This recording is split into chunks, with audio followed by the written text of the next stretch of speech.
one of the great things about ISG is that we bring together such a broad spectrum of capability, and the secret sauce that ISG can bring to our clients is one of really synergistically bringing together combinations of them. So an example might be a client is doing an S4 transformation, right? They're running on a legacy SAP ECC6, ECC3, and we can do a few things. We can work with them in terms of optimizing the bill of material for the SAP environment, which will then enable them to optimize their compliance or utilization and maybe save 30% or more on their SAP costs.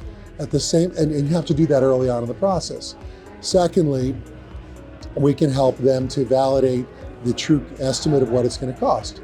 So that'll include the cloud hosting, but also the integration services. We have our project estimation capability, which really combines our pro benchmark database of rates across the world for different technology categories, as well as our project database, which has tens of thousands of data points on what it takes to do a project. So whether it's a waterfall or an agile type of project, we can give the client the ability to optimize the cost and bring realism to the cost of that, understand the hosting, understand the connectivity, and then bringing that forward.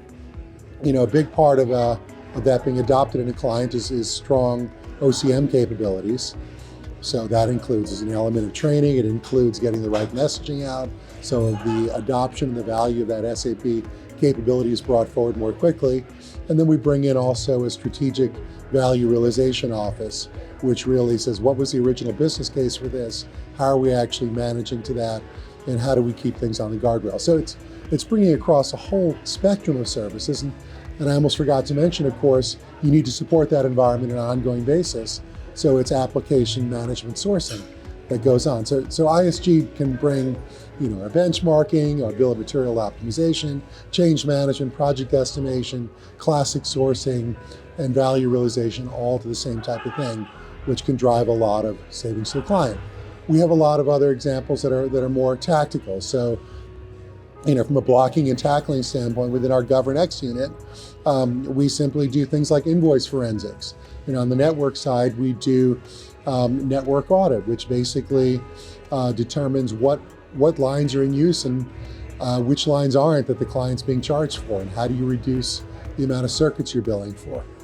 But probably the most important thing that we're seeing across the board is how we can bring our insight into how AI is developing to find ways to bring that type of cost optimization to our clients in conjunction with the other things. So whether that's getting the access to information to the right person at the right time, driving better decision making, to actually eliminating work effort associated with certain processes, because we can use automation to either fully automate a process or to assist a human to do things more efficiently and do more.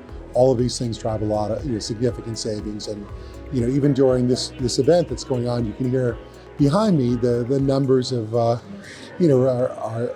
seeing 50% savings in a lot of areas, just because we're bringing these combinations of capabilities and rethinking the ways that we work and our operating models that support them.